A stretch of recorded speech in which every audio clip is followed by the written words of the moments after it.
back to the top. Bearing in mind I'm now going to filler this, I'm not too worried about these here. I'll try and ding the dents out of them, but as you can see the top is a little bit pissed. I don't know what I can do about that, if anything, because the problem is you try and do too much of it and you're going to end up making things worse. But it does need straightening up. Quite a nasty little dink there. So I'm going to neaten it all up. That hinge still works-ish, and the two hinge points at the back, on the lamp there's nothing in them. This one's got something stuck in it. This one I think is free, so if I can get that out I can save the hinges. If not, it's going to get permanently fixed, which is not going to be a problem, but you know, I'd like to try and keep it as original as I can. So anyway, this all needs cleaning right up, and the top, although that handle was a bit pissed, I've got a good mind to leave it. It's screwed on there into that steel plate, and it doesn't move. So again, it's one of those things I'm loath to touch. So anyway, there we have it. I will start cleaning that up in due course. So as I've said somewhere in this video, I'm going to make it a bit more like the original gas lamp. So there would have been a piece of pipe very similar to this coming out of the top of the lamp post, and it would have had a gas mantle on the end. So bit of pipe like this, and we're going to have a bulb on the end. Anyway, so I found this, not entirely sure what it was, whether it was electrical or gas. I think it's probably gas pipe, because all the fittings are brass on it. But it's looking a little bit scabby, so I'm just going to lightly run over it with the lathe. I could just run it with sandpaper, but I'm going to give it a go with a lathe first of all. Because it's really running quite true actually. There's no deviation on it particularly at all. I was surprised. I thought that, you know, crappy bit of metal like this, it'd wobble all over the place, but it's not. So I'm going to give it a light skim up. Then I've got to work out how long I need it, and put a thread on it and a couple of nuts.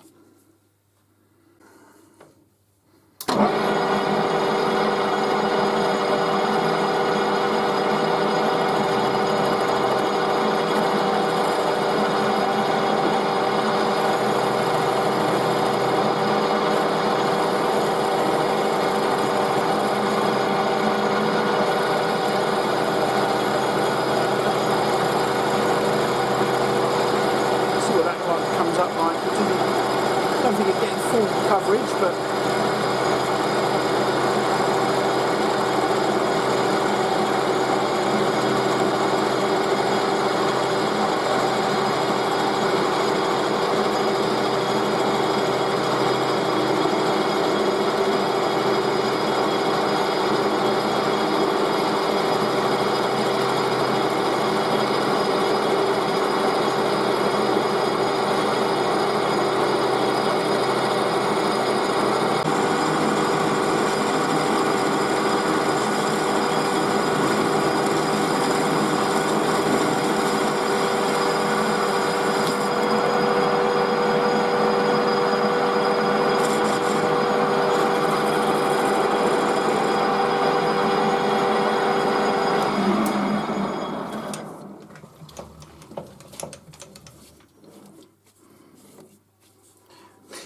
that's actually a lot better than I thought it was. It's starting to cut deeper here, so it's quite possible my tail stock is out of line slightly.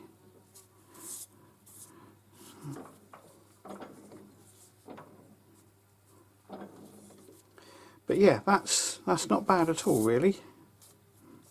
Right, let's give it another quick pass and that will be it, I think.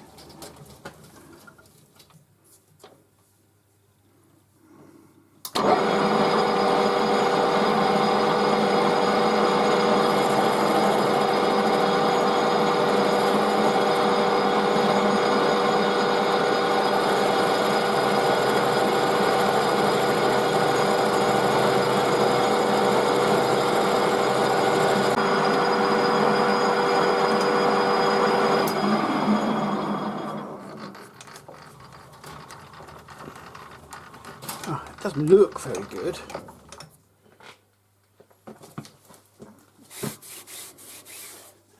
In fact, it looks horrendous. I wonder if I'll chip that. Oh yes, I think that bit's chipped. Alright, let's change that. I'll bring it back in a second. Yeah, so that was definitely chipped. I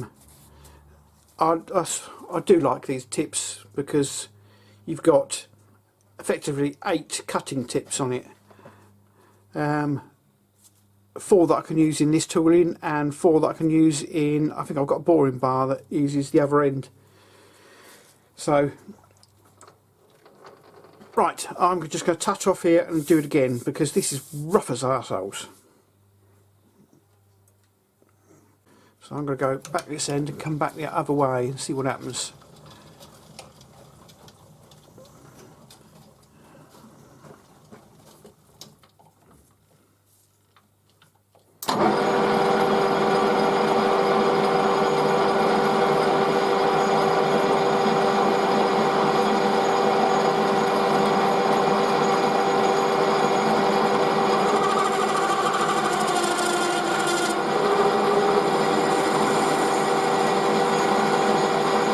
Could be dust to it, could be vibration.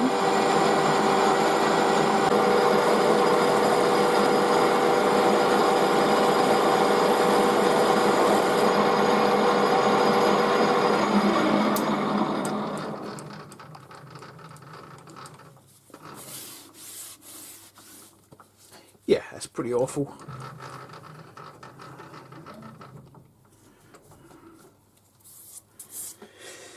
Right, well it is what it is, it's going to get sanded now whether it likes it or not.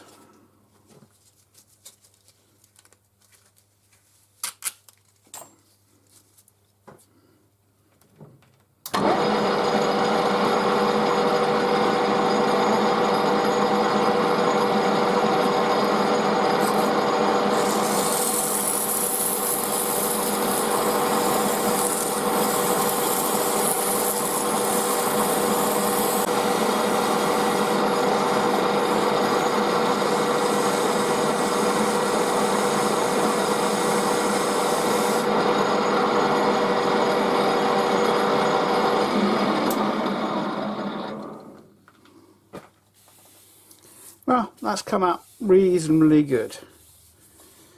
So,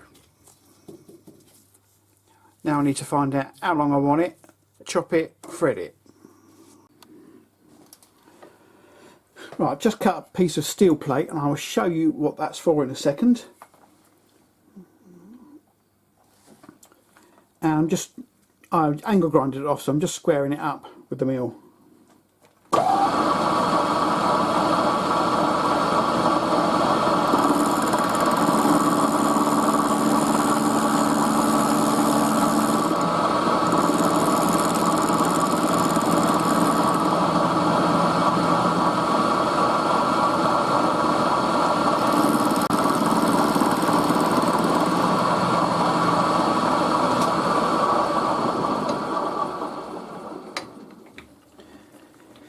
Right, let's turn it round, do the other end.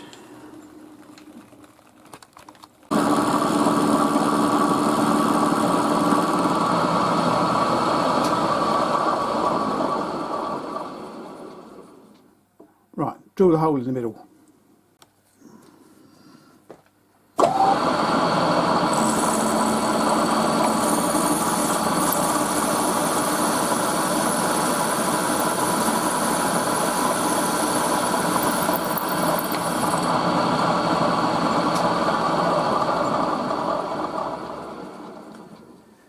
Now, before anybody says anything, there was a hole there already. Right, so I'm going to bring that up to an 11mm hole for a quarter BSP. It needs to be 11.2, sorry, it's BSP T's tapered thread, 11.2, so 11 is as close as I've got. So that's what it's going to get.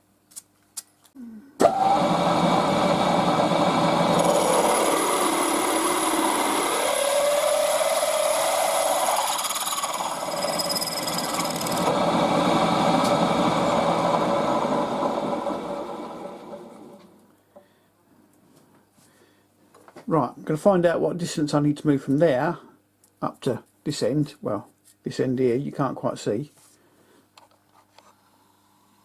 or at least you can now, and just touch it.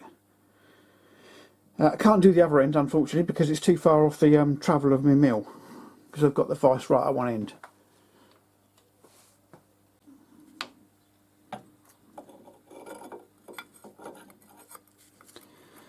Effectively I don't have to measure it at all, because I can just do this.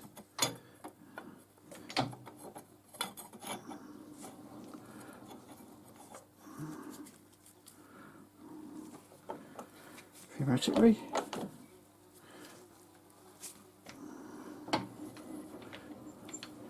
Now if I go back to 0,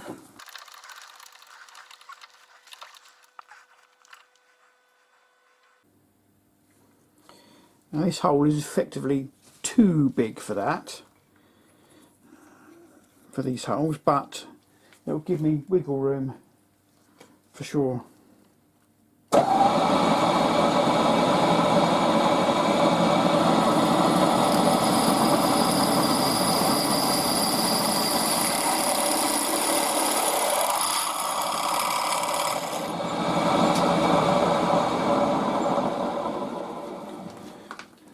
Back to my set distance. Here we go.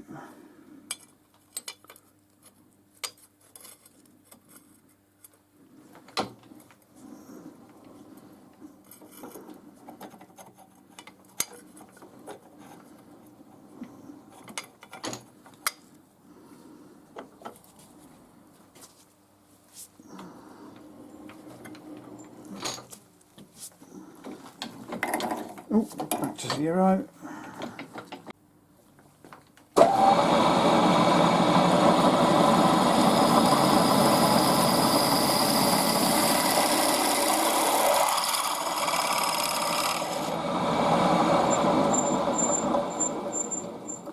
Right, 3 holes.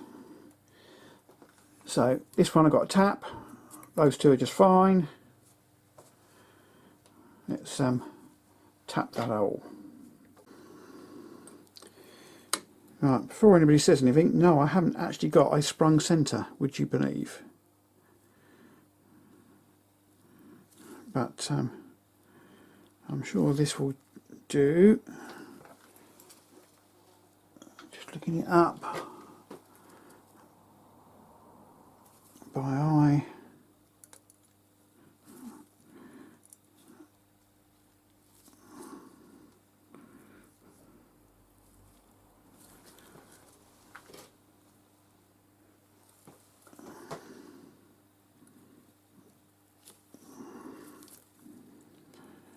It's starting to tap already.